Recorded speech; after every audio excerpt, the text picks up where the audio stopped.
As I understand it, we have, they're doing votes now? Yes, their votes started at 1:30. Oh, we're lucky. They're continuing through, so. Okay, well, we're lucky that our democracy is in progress, and we're benefiting from that, and so that we understand that if we have the members who graciously accepted early on in the summer to be on this panel, they will show up, and we'll just adjust accordingly. But in the meantime, I want to welcome everyone to this panel this afternoon at the Congressional Black Caucus Foundation's annual legislative conference in 2012.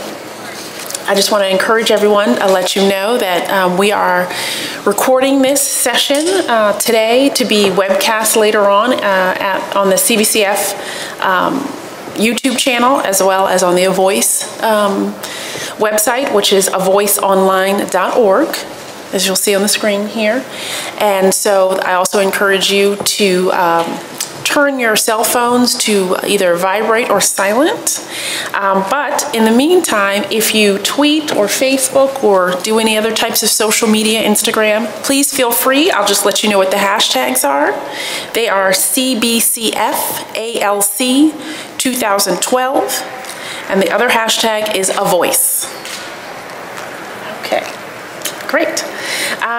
The theme for this year's conference is Inspiring Leaders and Building Generations, and that seems particularly appropriate for the Avoice Issue Forum. Avoice is a project of the Congressional Black Caucus Foundation. It was launched in 2006 with under the mission of the foundation to inspire leaders and educate the public. And this is under research and programs in educating the public and to know the African American legislative history. Avoice is a virtual library that contains primary source and original materials from the caucus, as well as Black members of Congress, to look at those legislative achievements, and so we can see actually what took place. And the congressional record is a brilliant source of information so that you can read it for yourself to see what actually took place on the House floor or the Senate floor. With Avoice, once you go to the website, you'll find that we have several different exhibits. Those exhibits are the origins of the CBC, the Voting Rights Act, which is of course getting a lot of hits during this year, and I anticipate it to get a lot more as we approach Election Day. The anti-apartheid movement, environmental justice, education policy, criminal justice, women of the CBC, and what we're also going to talk about here today, the making of the Martin Luther King Jr. holiday bill. And this is exactly why we picked the topic today of this session, to be or not to be engaged, civically, that is. And I know that you all in your own communities are civically engaged, and we want to talk about the history of civic engagement and bring it to the modern day and compare and contrast that. This session aims to discuss the role of civic engagement in monumental legislation sponsored by African American members of Congress. Starting with the Martin Luther King Jr. holiday bill and working through current legislative efforts, our panelists today will look at the important role of public advocacy in the legislative process. I want to now introduce our distinguished panel. I'll give a brief introduction of each of them, and then they will go into greater detail, and then we'll have a discussion, and hopefully you all have questions for the panel. And with that, oh, I didn't introduce myself. Sorry.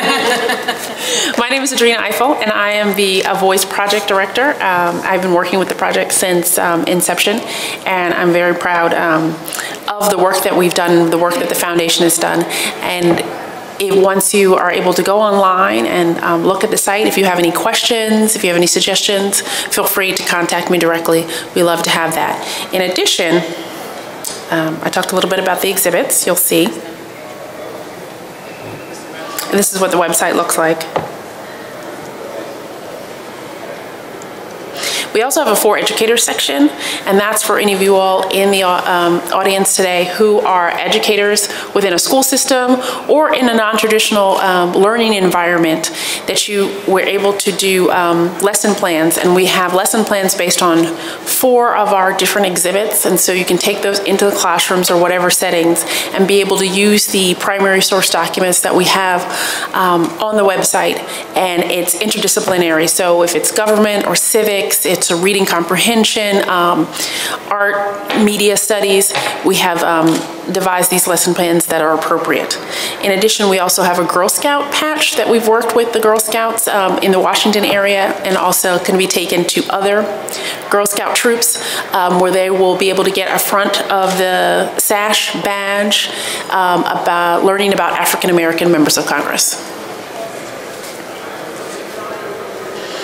In addition, just also to let you know, we do student workshops. We conducted one yesterday where we had over 30 students from Houston, the Houston area, as well as the DC, Maryland area come in and do one of the lesson plans. It was held at the National Archives.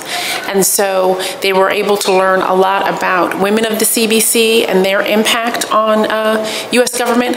In addition, they took a tour of the National Archives and they really loved it. So again, if you are working with any students and you'd be interested in doing that, when we do it next year, please let us know. And you have your brochures and information in each of your seats. So please feel free to take those and take a few and share it with your colleagues.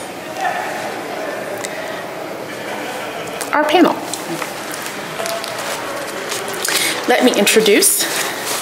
We have Mr. Joe Madison, affectionately called the Black Eagle. I don't know how much affection. He is a veteran broadcast journalist, and you can hear him on locally WOL-AM, as well as on Sirius XM radio every morning. I check him out, and it's always very thought-provoking. I'll just tell you a little bit about him, and I'm sure he'll share more. When many of his peers are all talk and no action, Mr. Madison has spent his entire adult life in the trenches, engaged in the various issues he raises with his radio audience. In April 2008, he was awarded Talker Magazine's coveted Freedom of Speech Award.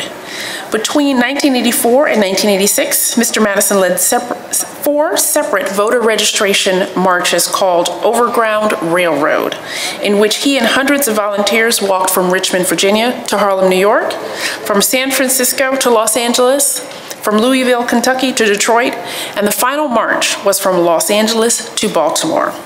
His efforts to register new voters were entered in the congressional record by former Maryland Congressman Perrin Mitchell.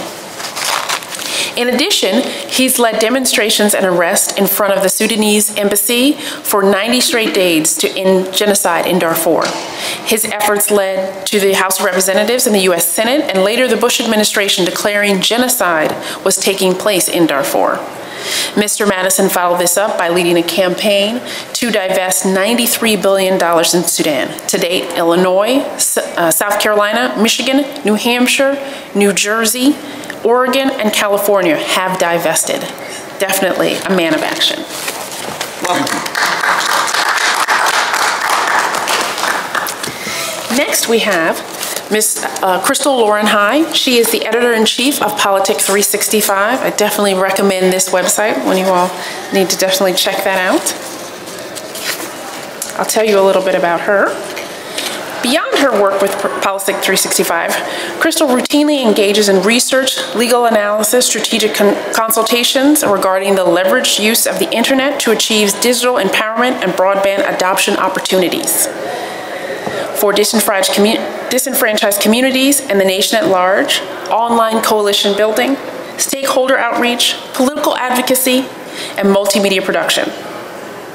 Ms. High is also policy counsel for the New Media Entrepreneurship Conference and sits on the advisory board of the National Association of Multicultural Digital Entrepreneurs. Prior to embarking on a career in journalism, media, and telecommunications, Ms. High practiced employment and business litigation at LeClaire Ryan LLP and worked as a government relations associate with the Charlotte Bobcats. She obtained her Bachelor of Arts cum laude from Davidson College, where she was inducted into the leadership fraternity Omicron Delta Kappa and received her JD from Washington and Lee School of Law. Welcome, Ms. High. Our next panelist, we want to also recognize that Ms. Barbara Lee, Congresswoman, hopefully she will be able to either drop by or give her regards. And then we have, all the way from Texas, Dr. Tiffany Gill. And she is the Associate Professor in the Department of History, as well as an affiliate with the Warfield Center for African and African American Studies and the Center for Women and Gender Studies. She received her PhD in American History at Rutgers University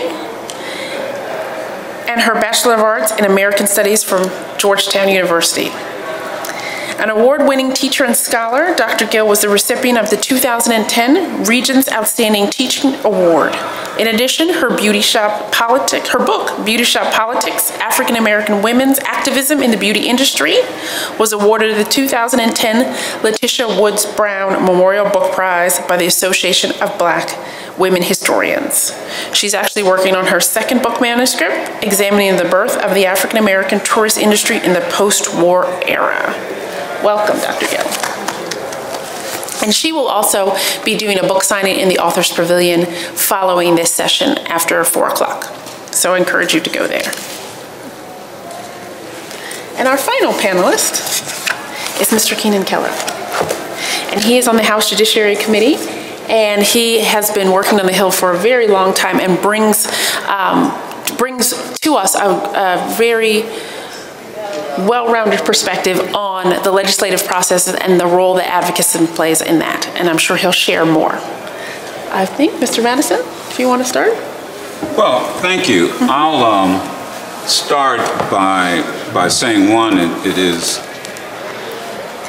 definitely a pleasure to be part of this, because the whole advocacy, civic engagement process has changed. And I think the panelists who are to my left are probably more in tune as to the instruments that have, and I guess I better stand up here, that have impacted the change. I was just telling Ms. High that there's not a day that doesn't go by that I'm not on her website, Politics 365. It is just extremely important, the information she provides that they edit. And that's pretty much what you are, an editor.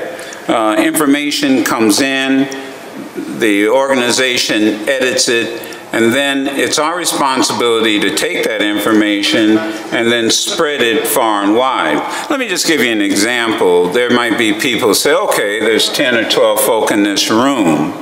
And, okay, that's not very many.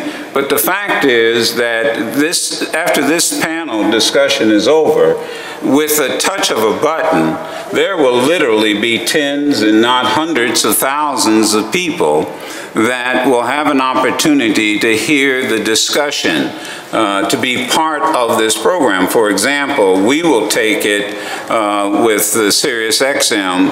I'll talk about it, but then we'll be putting it on our website. We'll be giving people an opportunity to hear all of the discussion that took place. I had the opportunity of being invited to interview John Lewis for Avoice.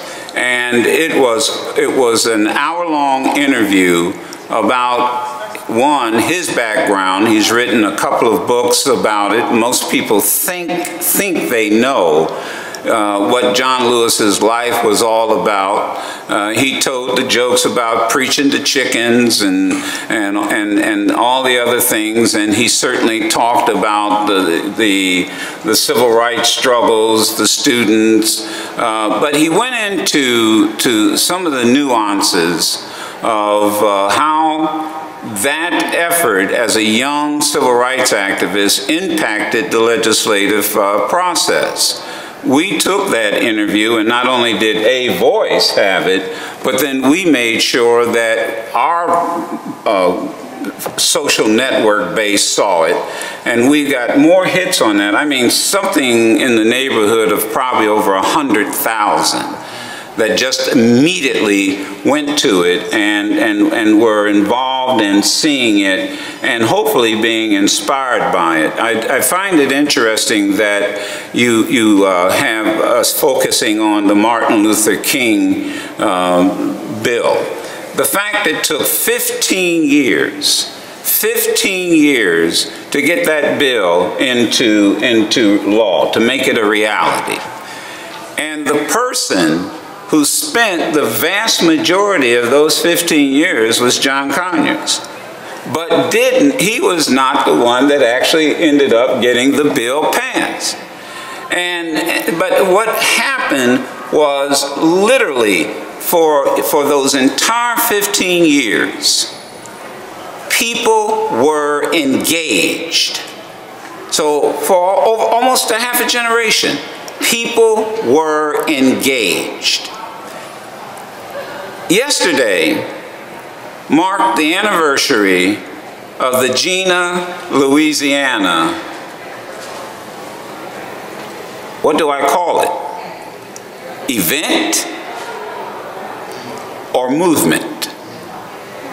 And the reason I raise this for the sake of discussion is that that's the question that we have to ask ourselves. Are these things that we have going on today, are they events or are they movements? Troy Davis, the demonstrations, the protest, an event or a movement? Someone once asked the late Professor Ron Walters, what was the difference? And I think this was at Fisk University, and he was lecturing there to a political science class. And a student asked him, what's the difference between an event and a movement? And his answer was very simple: sacrifice. Events don't require sacrifice. Folks who went to Gina, Louisiana, including my daughter and her friends, who hopped in a car, took a day off of work, drove to Gina, spent the evening, participated in a demonstration the next day, then got back in their cars, drove home, and were back at work. They attended an event. A sacrifice, as some in this room will tell you, a movement requires sacrifice. John Conyers almost sacrificed an entire political career by constantly pushing forward this bill. When you look at the movement to end apartheid, look what Mandela sacrificed, the years he spent in prison, the sacrifice of people who gave their lives, the student movement of the 60s. I don't have to go through the long list of people who were lamed, bled, and died. Sacrifices. Churches were bombed. Careers were destroyed.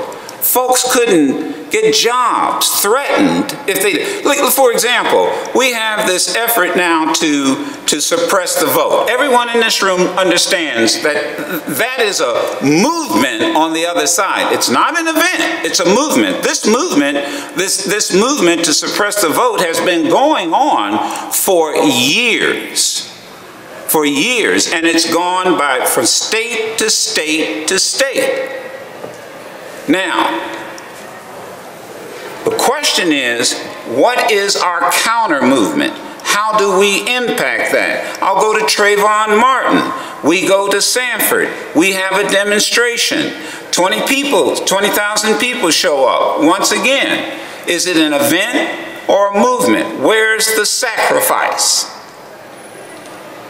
And that is the one thing that always stood out in my mind when Professor Walters made that point.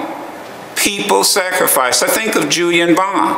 A lot of people don't realize here was the son of a college professor, Horace Mann Bond. Can you imagine walking into his house as a student at Morehouse and telling your father, I'm going to leave Morehouse and I'm going to get involved in the civil rights movement? Can you imagine what that conversation must have been like? But he sacrificed. Julian Bond didn't get his degree from Morehouse really until, I think, 1971. And this is the sacrifice that many of them made. And the list goes on and on and on. We now also have the potential of turning events into movement, as Ms. High and Barbara Lee and Ms. Gill and others will tell you. This thing called the social media is amazing in how it works. And I'm not going to spend much more time on this because, quite honestly, I need my 6-year-old grandson just to show me how to turn on my iPad. So, but what I do know is that I can take this discussion we're having now, and this handful of people in this room can take a video, a DVD, download it, send it to your contacts, they send it to their contacts, and before a week is out, literally hundreds of thousands of people have been informed and advised or educated. That's how it's changed. It's instantaneous. To the point that I've learned that you don't even have to be a week out. Matter of fact, what the young folk tell me is, if you've got something you need, if you need to get a crowd somewhere, don't put it 2 weeks out like we used to do. You know, you used to have to, y'all don't even remember mimeographs. I won't even bore you with that. That was where you cranked out stuff and your fingers were blue with ink, and then there was fax machines and you faxed all this. You don't do that anymore.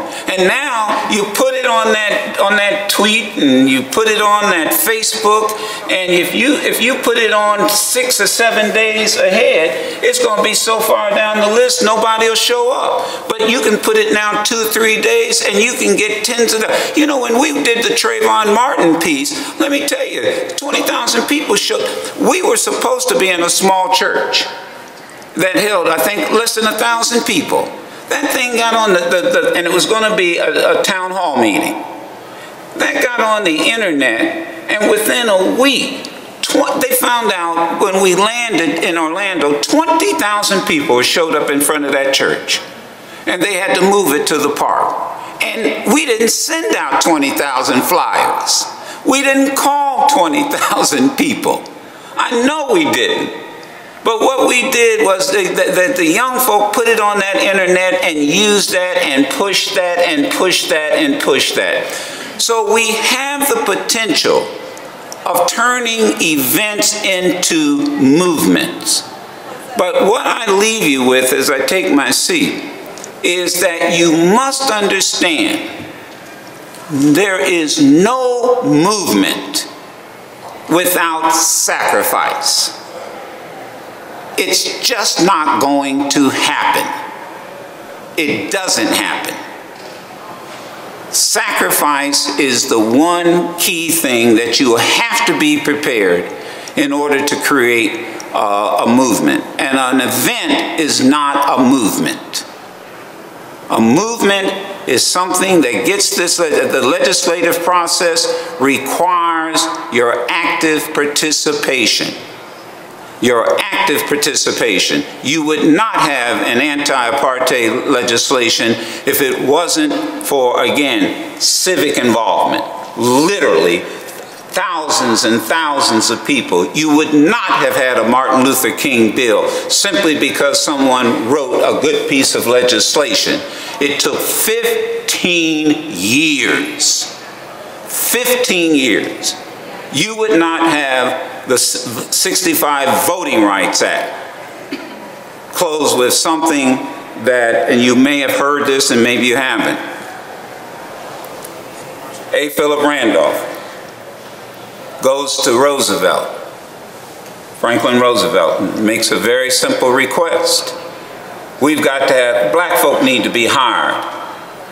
They need to be hired in the defense industry. People are working. They just come out of the Depression. We're in the throes of World War II. Black folk aren't getting hired in the factories. We need some legislation to get black folk hired. Franklin Roosevelt sitting there with Southern Dixiecrats in his own party, and he apparently looks A. Philip Randolph in the face and says, I agree 100% with what you're saying. Now, A. Philip Randolph, go out there and make me do it. And he threatened that he would bring, in the middle of World War II, 100,000 people that would march on Washington, D.C. The global implications of doing that. And that's how that legislation got passed. So we have friends, the Barbara Lees, the John Conyers, they're our friends. They always have been. But they would be the ones to tell you, make them do it. And that's what the civic engagement is all about, making folk do it.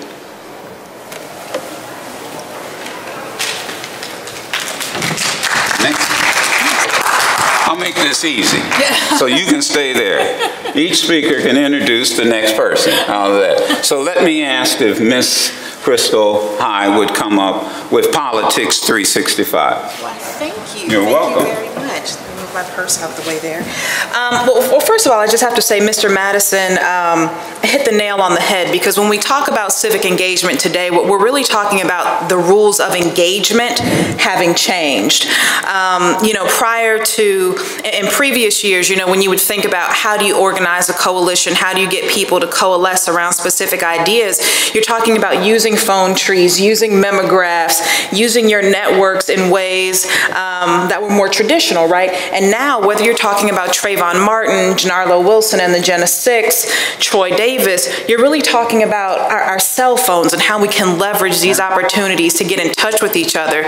Like, how many of you have a smartphone device? Quick show of hands. How many of you either have Facebook, Twitter, LinkedIn, something like that beyond email?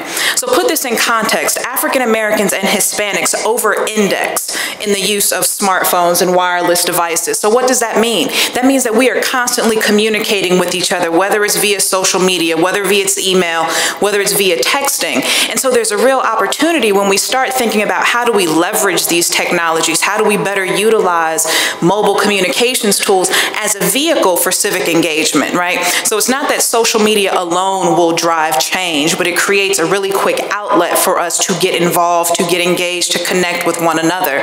I mean, I don't think you could have said it any better than, look, so there's a group of 15, 20 people in the room, but then after this, how do you amplify the conversation? How do you connect with people on social media? How do you activate your email networks? How do you take this moment and replicate the sound bites over and over so that we're doing more than just creating an event, but we're creating, you know, the basis of a movement? I think the biggest thing that we have to consider when we talk about how can we be civically engaged is how do we start moving our conversations online to real world impacts, right? If you're talking about the legislation that could be created, what are the agenda items we're focused on? How do we drive a progressive agenda around education, around healthcare, around jobs and the economy in a way that we're directing conversation to people who can make a difference, right? So it's not just organizing your community, organizing your friends around ideas that you agree on, but how do you then leverage these tools? How do you use social media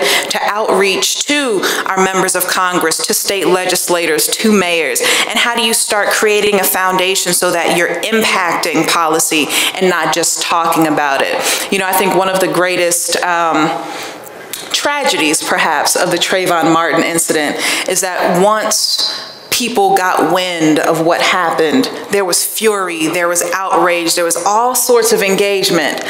And now here we are, months later, Zimmerman is still doing his Zimmerman thing, you know, and the laws have not changed. Stand your ground is still what it is in the state of Florida. So how can we as communities really leverage these tools that we have at our disposal? You know, we talk about, you know, being at the table, right? Being active participants in the conversations and the dialogue. And there's no closer nexus than saying, you know, I don't have to go to a town hall meeting, which is great. You should still do that. But saying, you know, I don't have to write a letter. I can send a tweet. I can send an email. I can send whatever means of communication I need to in order to organize a mass of people around an issue that is important to us. You know, they always say the squeaky wheel gets the oil. So I think the more that we're able to leverage the tools that are at our disposal, the better off we'll be in creating that next opportunity for civic engagement. So it really becomes about, one, educating ourselves about the things that are at our disposal. How can we leverage Facebook, Twitter, LinkedIn, you know, text messaging? How do we look to blogs? How do we look to online websites to get the information we need and then disseminate it broadly among our networks? But then who are the people that we need to be directing conversation to? Where do we identify other coalitions to help us move forward our agenda? Because 10 people is always stronger than one person. And the more people we can mobilize, the better off we're going to be when we go to this notion of civic engagement. And so I think we have to reintroduce ourselves to the concept of what it means to be civically engaged in the 21st century, and how do we take our online interactions and create some real-time impact. So I'd love to talk more about that today, and I know each of the panelists will have some insight to add to this as well. And so here we have our favorite, our lovely professor from Austin, Texas, Madam Tiffany. Please come. Please come. Favorites. Professors are usually never the favorites. Professors are always the favorites, not except to their students. Good afternoon, everyone. Good afternoon. It's really an honor to be able to speak with you, to talk with you about this very important issue, and to talk about it from a historical perspective. My training and my teaching is in history. And while I am so excited to think about the new possibilities that social media and these other forms of technologies give us, I'm just wondering if you will with me go on a journey in the past, because I do think that our rich and past histories do teach us something about how to combine the new opportunities we have, but also to take insight from the people who lived in the past, who engaged in circumstances so difficult, but still were able to make a way for us. So I want to sort of keep the conversation that Mr. Madison had going about looking to people like Ifill Randolph, looking to people from the past to provide us with some insights and how to engage in the challenges that we face today and the challenges we will face in the future. And so I'm going to ask you to come with me into the past, into a space that you may not expect would yield many political results, a space that you would not normally associate with civic engagement. If we talk about the period of the 1950s and 1960s, and I talk with you about what the main political institutions were at the time, you would tell me things like, see, I'm a professor, so I'm going to make sure you're engaging with me here. So what kind of spaces do we normally associate with political engagement during the time, for example, of the 1950s and 1960s of the Civil Rights Movement? There are no wrong answers there. What spaces? What are the political institutions that we think of? What were the important places where people met and people engaged? Churches are probably the first things that come to mind, and churches certainly are important places for us today. But I also want us to think about a space that may not come automatically to mind, and that is of the Black beauty shop. And the reason why I'm wanting us to think about spaces like beauty shops is that I think that we can look today to the spaces that we inhabit during everyday things, the places where we naturally and normally congregate, and to think about how we can use these sort of hidden gems within our communities to impact change. So I'm going to give you just a couple of stories from the past of particularly African American women who who are engaged in political leadership in a space that seems so antithetical to politics, a beauty shop. And I'm sure most of us in here have been in a beauty shop or been in a barber shop and often have engaged in sort of informal conversations about politics. But I'm hoping that we can think about how to take these informal spaces, just as we think about Facebook and Twitter and other forms of social media as providing informal social spaces for us. Think also about the places where we do everyday business, the places where we gather with people, the places where we engage in conversations. And beauty shops provide that place for many people. So I'll tell you the story about in 1964, a woman by the name of Ann Moody who was involved in SNCC and other, or the NAACP in Jackson, Mississippi. She had come from a sit-in, and she, not surprisingly at the sit-in, had ketchup and mustard, not to mention awful racial epithets hurled at her. And she said the first place that she wanted to go was not necessarily to a church, but to a beauty shop. And she talks about how, in her memoir, how she goes into this beauty shop and how it provides a place of healing for her, how the beautician in the shop washed her hair, how the other women in the shop encouraged her, how she talked with them about what was happening during the sit-in, and found in that space a place of dignity, a place where her body could be restored after engaging in political battle. We also see during the 1960s women by the name of Bernice Robinson, who was a beautician in the area and decided to open up her salon, as one reporter called it at the time, a place of all kinds of subversive activities. She would wash people's hair, and while she was doing it, she would talk with them about what was needed to register to vote. She would talk with them about the South Carolina laws, and she has these great stories of how she would wash someone's hair, and while one person was under the dryer, she would run out over to the voter registration site, help someone get registered, and then come back. So we see just in their everyday activities, in their everyday lives, we see African-American women and African-American beauticians in particular looking at what they had at their disposal to try to impact legislation and to try to impact change. And the reason why I think it's important to look at these stories in the past, to lean on the past for instruction, is that they can give us some insights for today. And there are a few things that I hope we can take away from this brief discussion that I talk about a lot more in my larger work called Beauty Shop Politics. One is that I'm hoping that it gets all of us thinking about what are the spaces that I not only inhabit within the social media realm, but what are the spaces that I go to daily, the places where I patronize, the spaces where I'm gathering with people, whether it's a beauty shop, a barber shop, on a basketball court. Where are these spaces? And what kind of conversations can I be having in these spaces to try to impact social change? I also think a discussion about beauticians also leads us to the importance of economic autonomy and the importance of economic stability in our efforts toward making advocacy and legislative change. We need to be supportive of small businesses within our communities because history teaches us that out of these small businesses have emerged some of the most profound leaders who provided these spaces for us.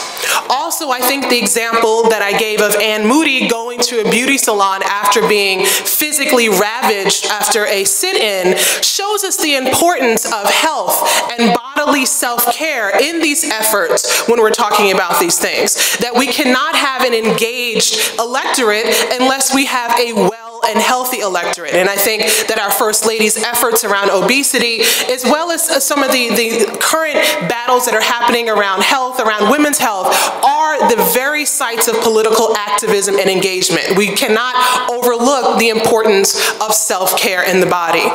So I just sort of throw out these examples to us, and I hope they become part of a larger conversation, that as we think about the impact of moving forward, I think it's important for us to look upon history and to look upon the examples of people who often had a lot less at their disposal and had a lot more in terms of opposition, the creative and insightful ways that they sought to impact legislation and political change. Thank you.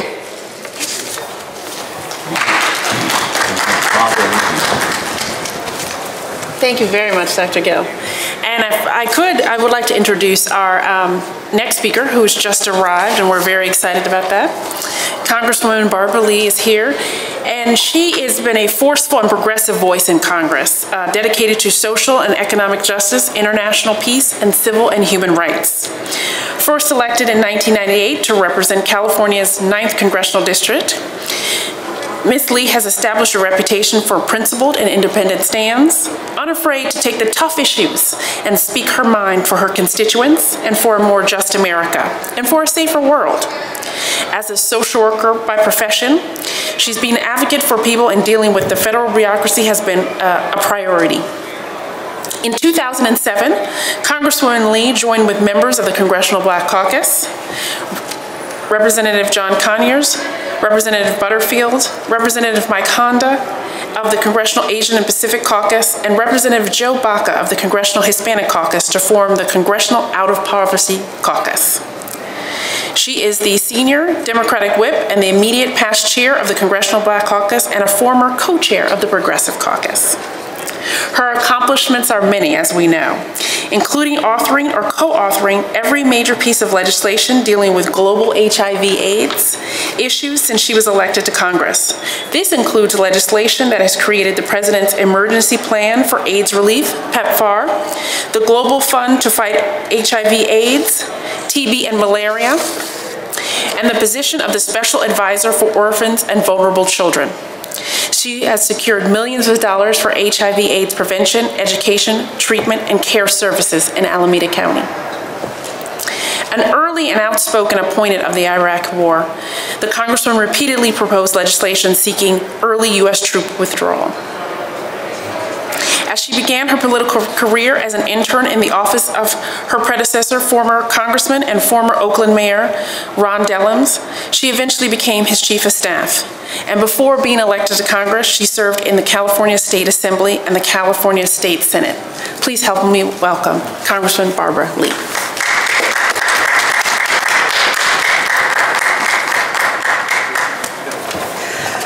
Thank you very much for that very warm introduction, and thank you for your leadership. And to all of the panelists here, it's good to see everyone. And to Dr. Gill, I came in on your presentation, and it was phenomenal. And thank you so much. You know, I'm reminded, some of my friends say, oh, you know, I can't go to these beauty showers. There's too much drama. I said, yeah, but that drama can tell you something about a whole history of people and a whole history of African-American women. And what is taking place today in terms of empowerment of women, but also in terms of the challenges faced by African-American women. So, Dr. Gill, I hope to read your book. I'm going to give it to all my folks who say it's too much drama. Good to see you, Jack. Good to see everybody here. And the theme, Inspiring Leaders, Building Generations, really underscores the mission of the Congressional Black Caucus as we address the critical needs in our country, especially in the African-American community and communities of color during these very difficult times. And it speaks to the many very bold leaders that we have today, like Chairman Emanuel Cleaver, who are pushing for direct job creation to address the job crisis in America, especially in the African-American community and communities of color. Also, your theme and what you're doing really speaks to our next generation of leaders who really are in full force at this conference and who are our future. These young men and women are the voices in our communities, in our streets, on our campuses. They're rallying elected officials and are being active participants in the conference every year, reminding us of why we are here and for what and for whom we are fighting. And it was mentioned earlier that I was an intern. Well, you know, I formally was not registered to vote in the early 70s. And it was Shirley Chisholm, the first African-American woman elected to Congress, who was the first African-American and the first woman to run for president. Shirley convinced me that I needed to become civically engaged and involved in politics, and the rest is history. But it is extremely important for young people to understand, you know, what we're fighting for, and that's one thing Shirley always told me: we cannot go along to get along. And we These rules weren't made by us, and we need to get in there, whatever position we have, and change the rules of the game so that there's equity and justice and freedom for all. And so there's such a need in our community for advocacy, and that's truly important in terms of legislative success. Now, I can remember working for my predecessor, my hero, former Congressman, Mayor Ron Dellums. It was during the time that the Martin Luther King holiday bill was championed, of course, by Congressman Conyers and many CVC members. This was in 1983. It's really an example of how, from the outside, we could push the inside to pass a law, because I remember Stevie Wonder coming, and we had a big parade here in Southeast, and I helped organize all of that, and it was Stevie and the people of Washington, D.C. and this country, young people who pushed until that bill got passed into law. Also, I can remember the South Africa sanctions bill. Finally, Ron introduced that bill, must have been 14 times. Finally put the United States of America on the right side of history by coming down hard on the apartheid regime of South Africa. But it wouldn't have happened had we not had that coalition on the outside of young people, people of color, labor unions, just pushing hard for sanctions and to end apartheid in South Africa. But we finally got it done in the United States on the right side of history. HIV and AIDS, I'm working on, and I tell you, it's remarkable how far we've gone, but how much further we must go. In 1998, my colleagues and I declared a state of emergency. I come from Oakland, California. We're in Alameda County. Disproportionate rates of HIV and AIDS in the African American community in Alameda County, just like here in Washington, D.C. And so this county, this was the first state of emergency, the first of its kind in the country.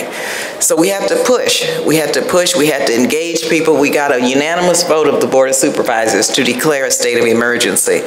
Also, we worked with many of you here who came up with the idea, of course, with my predecessor, Ron Dellums, to start a trust fund at the World Bank, which ultimately became the AIDS Marshall Plan, which turned into the Global Fund to fight AIDS, tuberculosis, and malaria.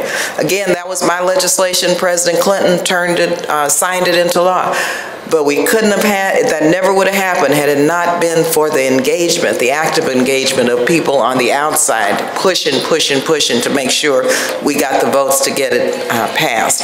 Also, PEPFAR, the President's Emergency Initiative for HIV and AIDS, and the reauthorization in 2008. Now, a lot of people don't know this, but it was really the Congressional Black Caucus that began this push for PEPFAR. It was my legislation with every member of the Black Caucus on as co-sponsors.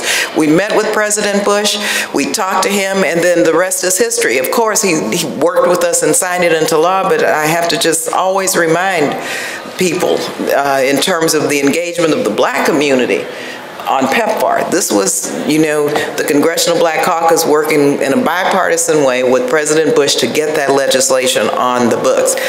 And yes, we've been calling for a domestic PEPFAR with clear goals, timetables, funding to really get a handle on the domestic epidemic that we have in our country. As you know, disproportionate rates of HIV and AIDS in the Black community. Last month, the United States hosted finally the return of the AIDS conference. 20-some years. You know why we couldn't have the AIDS conference here? Because we had a discriminatory ban that was unjust and would not allow people in who had the virus. And so that was a major, major effort though, but it took people on the outside. It took that advocacy, it took that civil engagement to get that conference here. And it couldn't have been done had we just sat around and said, well, you know, George Bush is in the White House, you know, and why worry? But we worked hard, and so that was a real victory, I think, for us as African Americans and for our leadership and for the Congressional Black Caucus. The Congressional Black Caucus, I just have to read you what 40-some years ago in its mission statement. It said it was founded to positively influence the course of events pertinent to African Americans and others of similar experience and situation. Now, can you imagine 40-some years ago how progressive then the Congressional Black Caucus was? This is in their mission statement. And I can say that rarely has that charge been so critical for our nation and for the African American community since it is as it is now. Since its founding, of course, the Congressional Black Caucus has been the conscience of the Congress because of our unyielding commitment to all of our communities and to our country as a whole. Again, I'm reminded of Congressman Don Payne, unbelievable hero who recently passed. For so long, Joe, you know this, Don was saying, there's genocide taking place in Sudan. Genocide. No one would listen. He was the lone voice in the wilderness. Finally, we got some young people and the civil engagement of others, and all of a sudden that became mainstream. Yes, there's genocide in Sudan, and we passed a resolution with a declaration of genocide saying, look, the atrocities that are taking place, the hundreds of thousands of people that have been killed, what else is it but genocide? And that, again, took the leadership of one person, but it also took the involvement of a lot of people around this country to get on the right side of history. And I could go on and on and on about what the Congressional Black Caucus has accomplished, but I think you know that much of what we do oftentimes does not get publicized. But in the Affordable Care Act, we have so many provisions that myself, Congresswoman Christensen, and others negotiated that would begin to close health care disparities based on race and ethnicity. Major accomplishment, major effort, but we couldn't have done it again without the civil engagement of organizations and individuals throughout the country. And so I'm very pleased that Avoice is doing this. It's very important to be engaged, not to not be engaged, really keeps us out. It shuts us out. You want your voice at the table. You want that equity and justice and perspective in whatever is taking place in this country. And so we don't have an option to be not civilly engaged, because if we do, you're counted out.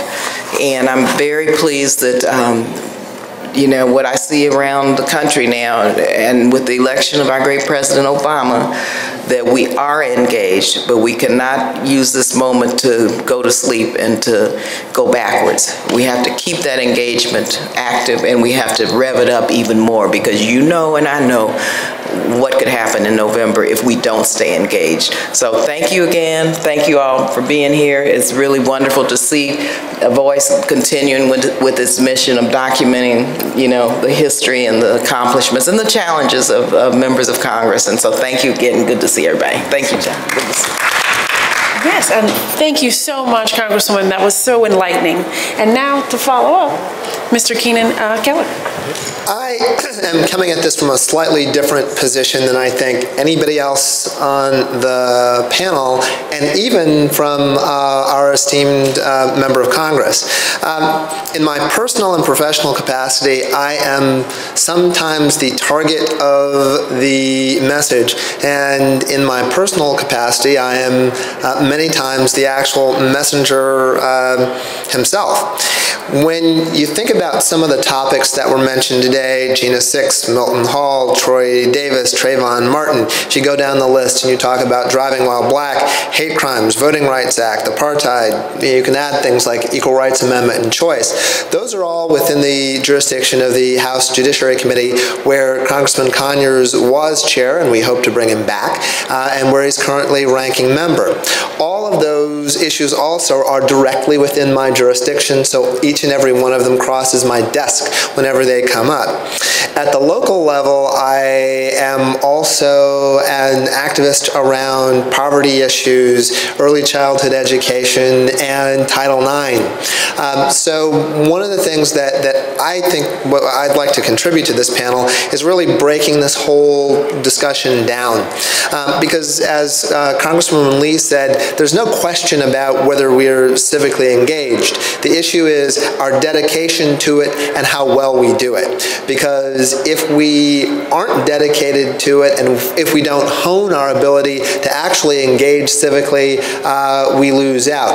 I'd actually like to add one thing to this observation from Representative Lee, is that you also can't make any assumptions in the whole process of civic engagement, because your friends aren't always your friends, and your enemies are not always your enemies. If you go back and you look at the example of the Martin Luther King holiday, Mr. Conyers introduced that bill shortly after the death of Martin Luther King, and he introduced that bill in Congress after Congress after Congress. He finally got it passed under President Reagan. And one of the interesting things that Congressman Conyers will tell you about this, he'll tell you about 3 different things about it. He would tell you, one, that one of the keys, probably the real key of getting that legislation passed, was Stevie Wonder's Happy Birthday song. Because having that song out and putting that in front of the entire country was the way that we put that message out before there was Facebook, before there was Twitter, before there was the internet. Everybody got the message through Stevie Wonder's song, and everybody got the same message. The other thing that he said in terms of the civic engagement piece was the petition drive that was put in place, where millions and millions of people signed petitions and brought them to Congress. The third thing he would tell you is that after the bill finally passed, all these people would walk up to him in the halls of Congress and say, "John, what took so long?"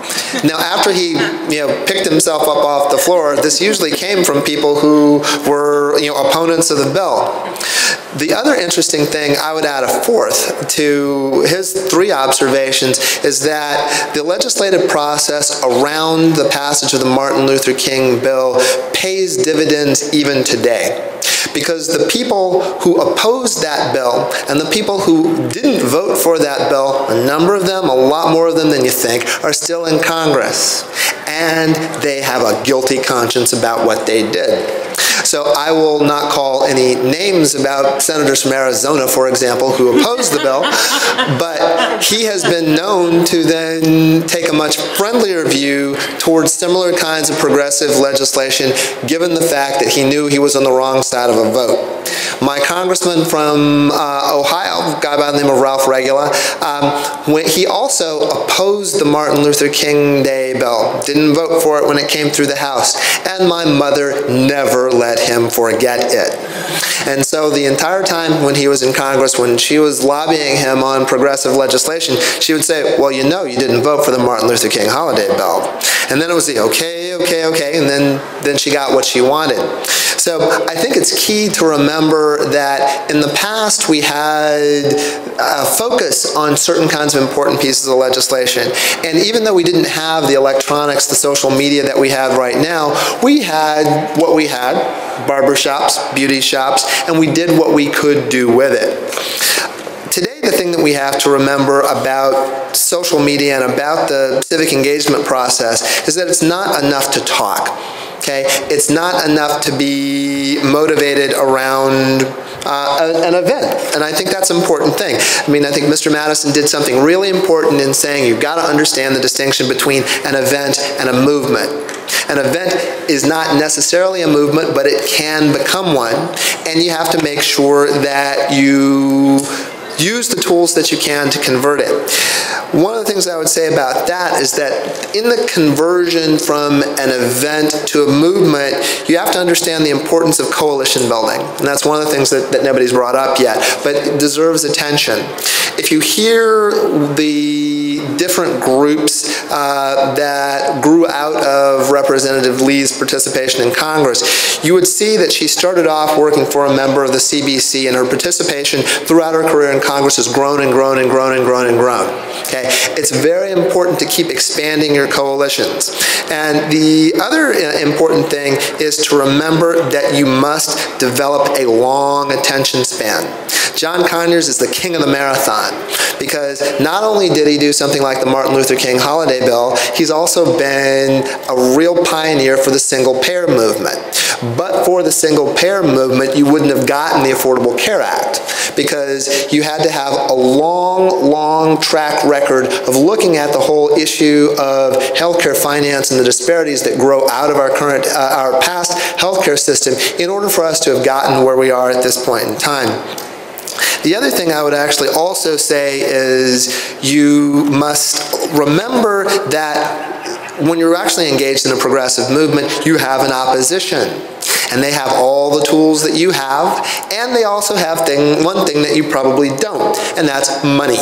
Okay? When you're defending the status quo, there's always money behind you. And when people say money talks, they underestimate it. Money doesn't talk, money screams. Okay? If you look at what's going on in the political system now after Citizens United, money jumps up and down, screams, waves its hands, and opens doors. And it does this dramatically.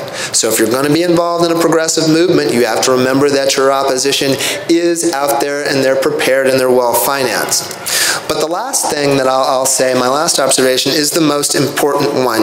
And that's, again, it's all about the payoff of civic engagement. And that's the whole issue of political accountability. You have to create a climate of political accountability. That means that you actually have to go back and have that long attention span, and you have to make sure that your friends understand the necessity of staying your friend and that you punish your enemies.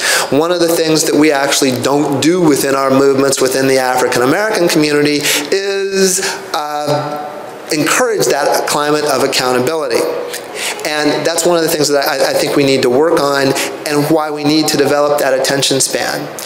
As we are entering a time period now where we have a multicultural society, we have seen over the past 4 years and in our current election cycle that those folks who have held power for so long aren't quite ready to give it up, and they're not going to give it up easily.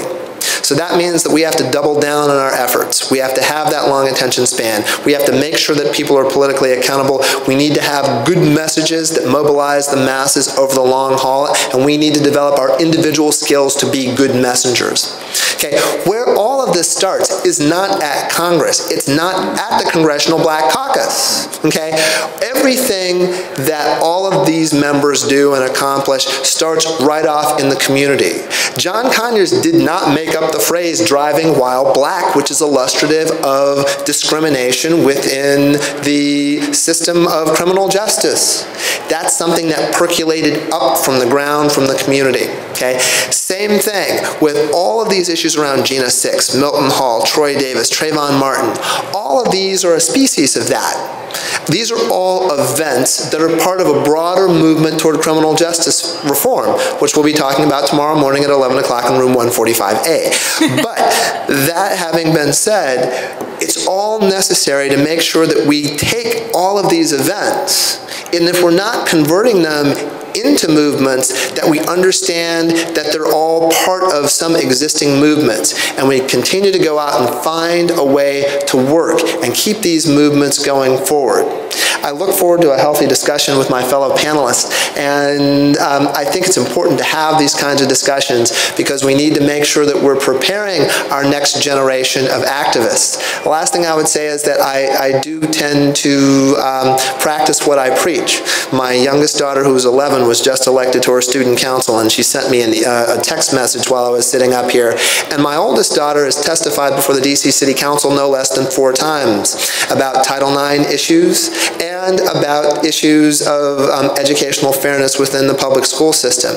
We need to make sure that we're providing good examples to our young people, to our kids, because they start early. They can start as early as 10, 11, 12 years old. If we educate them well and put them in the habit of it, we can rest assured that we will have a good, strong electorate going forward. Thank you very much. Young people not only understand from their textbooks what the legislative process is and how civic engagement plays out in that, but actually having them engage with their members of Congress, go and either watch or testify. But I'd like to ask each one of the panelists of what would they like to leave the audience with something they can go home and do in the next 30 days. You guys can talk from here. I will begin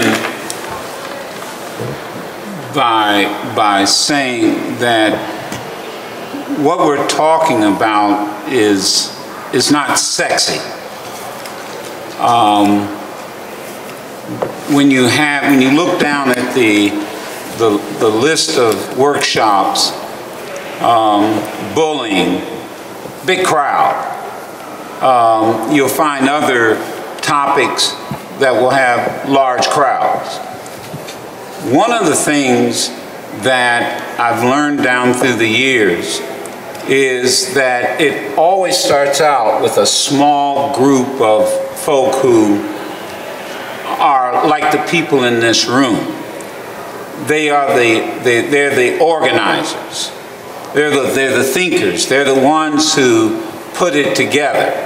Let me make a couple of points, and then I'll be finished. For example, you mentioned South Africa. One of the reasons we started demonstrations at the South African Embassy was because they couldn't get the legislation passed in Congress. And so Randall Robinson, who had worked for the late Congressman Charles Diggs, was very frustrated and decided to do something dramatic. There were, Keller, 4 people, I think, Walter Fauntroy, Eleanor Holmes Norton, 2 other folk who on Thanksgiving Eve got arrested because they knew the headlines in the Washington Post would be 4 prominent members, 2 or 3 of Congress, arrested at the door of the South African Embassy. And then what happened? Everybody wanted to get arrested. And people were bussed in from all over the country. We talk about the spring, the Arab Spring that we saw last spring. That started with a tweet. Really, it's a social network. Nobody knows who started it. It wasn't 20, 30,000 people. It was a handful of folk, and most of the credit goes to a young man who was sophisticated in the whole internet process, and he began it. I guess I'm not trying to be funny here, but we talk about the beauty shop, and I too want to read the book because she's right. It's amazing the discussions that go on in the barber shop and the beauty shop, but what are they about? More folk right now are tweeting about the royal couple's breast and being topless than they are about other significant things that are going on. So I guess I would leave with it, and then I think about the Sudan, about Donald Payne. Donald Payne was so frustrated to try to get genocide. And I was very much active in that, where we had demonstrations every day at 12 noon in front of that embassy. Some days there would be 12, some days there would be 100, some days, and we borrowed a page. So one of the things I would say, and this goes back to Avoice, that one of the great things about going online and looking at these interviews that people do is you get to borrow a page. As much as things change, they really do stay the same. So we borrowed a page from the South African demonstrations and had arrest at the door of the embassy, which eventually led not George Bush to declare genocide, but it turned out it was Colin Powell who uttered it in a committee hearing. So I leave, I guess, with trying to say to you, it's not only where it's about understanding we all can do something. I think too often we wait for the Congressional Black Caucus and we do that. Why aren't they doing this? Why aren't they doing that? And the reality is, it's not what Sharpton is doing, it's not what Keller or High does or what Madison does. The question that has to be asked, what am I doing? Because everybody can do something. People forget. Rosa Parks was a seamstress. She was not a major civil rights leader. She was a seamstress. And she decided to do something. And it wasn't because her feet hurt. It was because she thought about Emmett Till. She thought about that event. And that thought about that event turned into a movement.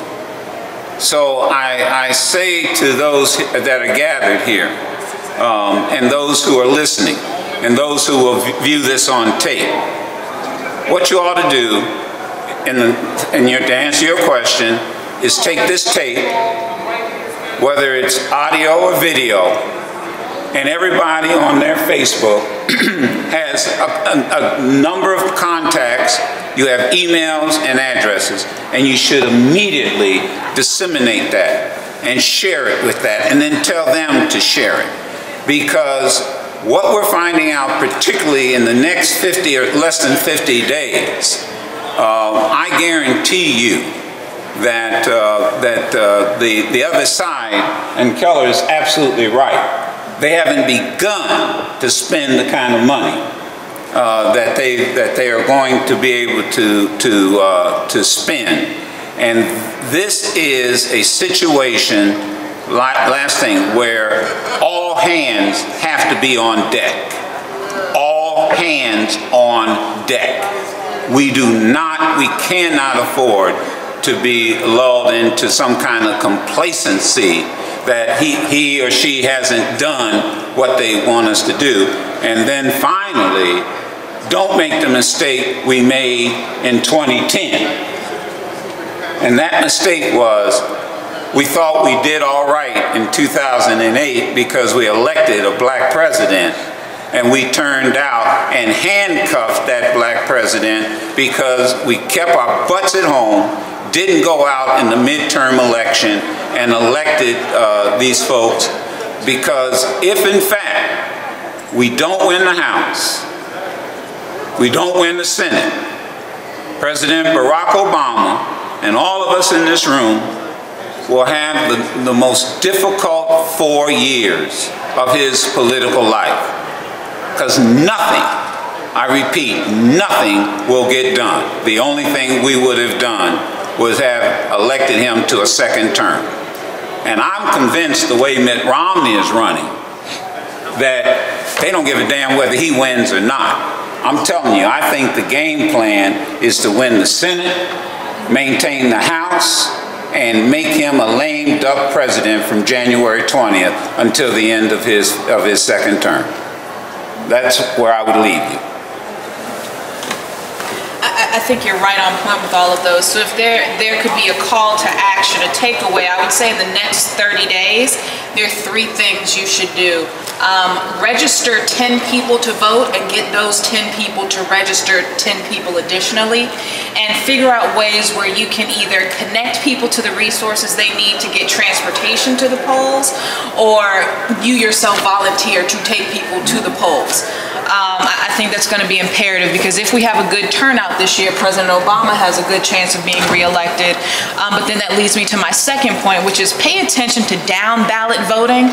It's not just the president that matters. It's the members of Congress, it's your state reps, it's your mayors, your county officials. It's all the people that you interact with on a regular basis, who are interacting with your issues on a daily basis, that are really going to shape the outcome of this country over the next 4 years. And so I would say focus on the down ballot initiatives as well as who's at the top of the ticket.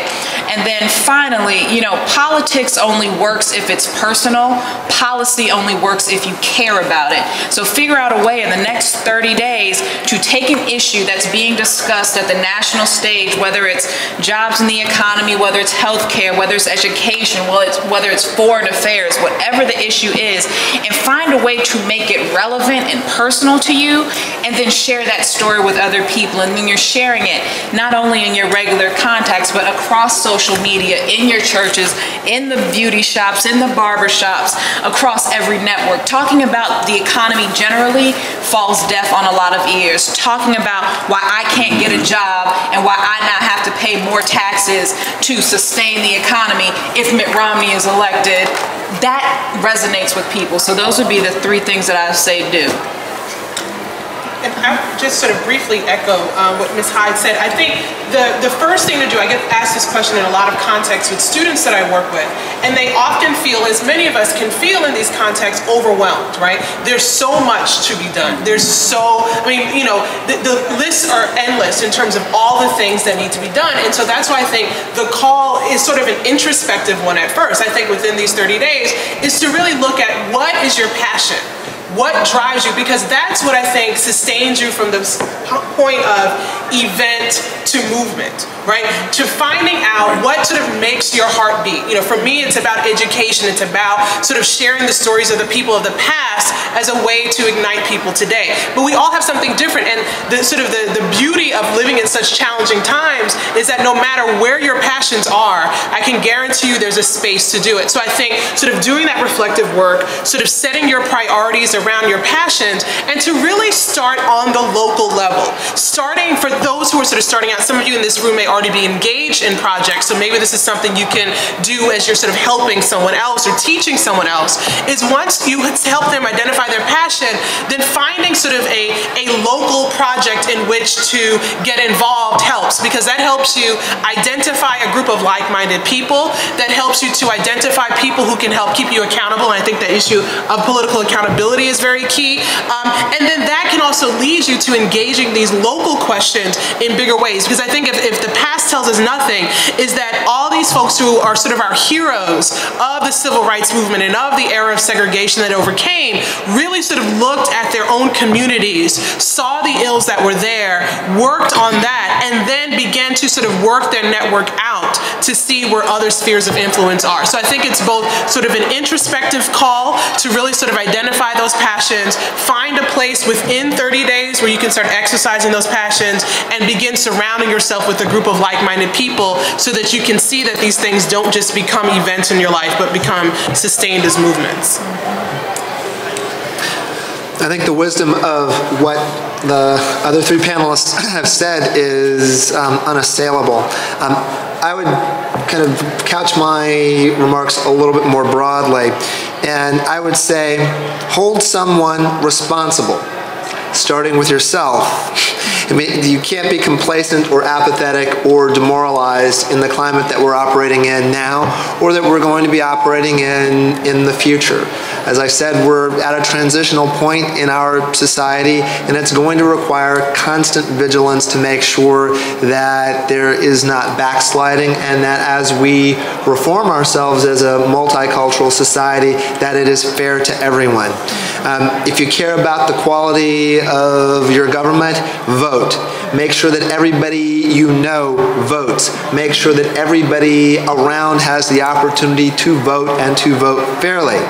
And I think more broadly, don't sit and stew. If you have a complaint, okay, find out who else feels the same way, find out who is responsible for addressing those concerns, and hold them responsible for it. Period. We have to do this time and time and time again. And for everybody, I think Joe is right. This is really hard work. Okay, this level of focus on detail, the amount of sheer determination and aggressiveness that you have to utilize to actually move a rock. See, what we're talking about is moving a rock. It's not a rock that's already moving, and you may be even moving it uphill. So you can't assume that it's going to be easy. You can't assume that it's going to be hard, and you can't assume that you're going to need help to do it. So you can't give up, and you can't worry about the fact that it's going to be a tough battle. Get started, and you'll find out that a lot of other people feel the same way, and then that's how change really actually gets made. Thank you. Okay, we have time for about 1 or 2 questions. Can you wait? I enjoyed your presentation. It's just too bad that this is the type of forum. Hold on 1 second. Emerging leaders would have been perfect to be a part of. I think the Emerging Leaders Program, the vision to bring that into the Congressional Black Caucus has been wonderful. But that was the audience that this forum should have really been able to address today. It's just too bad we let that time slip pass. Too bad we didn't put that on social media, on the Twitter, on the Facebook. But that would have been an ideal crowd to hit those emerging leaders. But thank you. Well, we hope that you can, once you see this, you can pass it on to the emerging leaders that you know. Yes. Good afternoon, great forum. My name is Othniel Alphonse with Tech Talk LLC and as well as SecurityOrb.com. I happen to be an IT professional, and I just really appreciate what you spoke to about as far as sharing information and putting these type of messages out through social media. I actually was able to use an app on my phone called Foursquare. I don't know if you're familiar with it, but it was a great example of just I was able to take some pictures and give some of the message and speak to the presentation, and just immediately it links to my Facebook and my Twitter. So for the few bit followers I have, they were able to take a look and know that we're here at the CBC. So, but it just speaks that there is a lot of power through the social media outlet, but just not alone social media. And it's important that this message gets to younger people, because for reasons that you said, that younger people aren't here. There's some emerging leader folks need to hear this message, and just because we didn't get to them on this round, I'm sure there's ways that we can recreate this forum to bring people out. And I hope to get your cards as well, because I do a radio show. I'd love to have you guys on to speak to more the message that about just engaging, and I really appreciate the brother's words at the end there, as far as engaging, but staying engaged in that, not just for the moment or for the conference, but going beyond that to just see out our common vision and goals. So thank you again for coming out, and I don't want to hold up any more time. Just want to make sure I get your information before I leave. If I could just interject just to sort of round out that part of the conversation, in putting together the Avoice website, we have the opportunity to go into archives. So we go into former member archives, we go into the Library of Congress, CBC archives are at Moreland, Spingarn, and Howard University. Also this year I got the opportunity to go to the Reagan Library, which is their archives as part of the National Archives. And in some folders, I discovered, in regarding the anti-apartheid legislation, stacks of petitions that were delivered to the White House. So as we also look at the past, historical past, and also new media, which is the methodology to archive that is going forward, I think it's important to know that the stand you take today will be the primary research for the next generation's historical analysis. So that is important, because we can see today John Smith, Jane Smith, what they did in 1965, what they did even before that, how important that was. And so what we're all doing today with Foursquare, or even doing the old-fashioned online petition, I guess now it's old-fashioned, but online petitions, or even just writing your member of Congress about a particular issue, that is preserved for eternity. Hi, my name is Donna. I just thought about his comment. I'm a council person in the city of Orange, New Jersey, and I attend the annual legislative conference annually. And what I actually do is I take my list, my book, and I go back and the Brain Trust seminar panels, discussions that really are important to me and I think that are important subject matter for my community. I mail my hard drive to the CBCF, have them upload those panels on there, and then I show it on my local TV throughout the year until I come back to the ALC. So I know the ALC is open to that, but from my local channel, they're looking forward to me come back so they can see exactly what I was watching. So not only do I Facebook and tweet it, I actually put it on my local channel. Excellent. Thank you. Thank you. Any more last questions? Last comments from the panel? Okay, well, I definitely want to thank you all. I want to also recognize that this panel was sponsored by Dell, and our founding sponsor of the Avoice project and a longtime sponsor of the Congressional Black Caucus Foundation. So thank you very much, everyone, and enjoy the conference. Great job.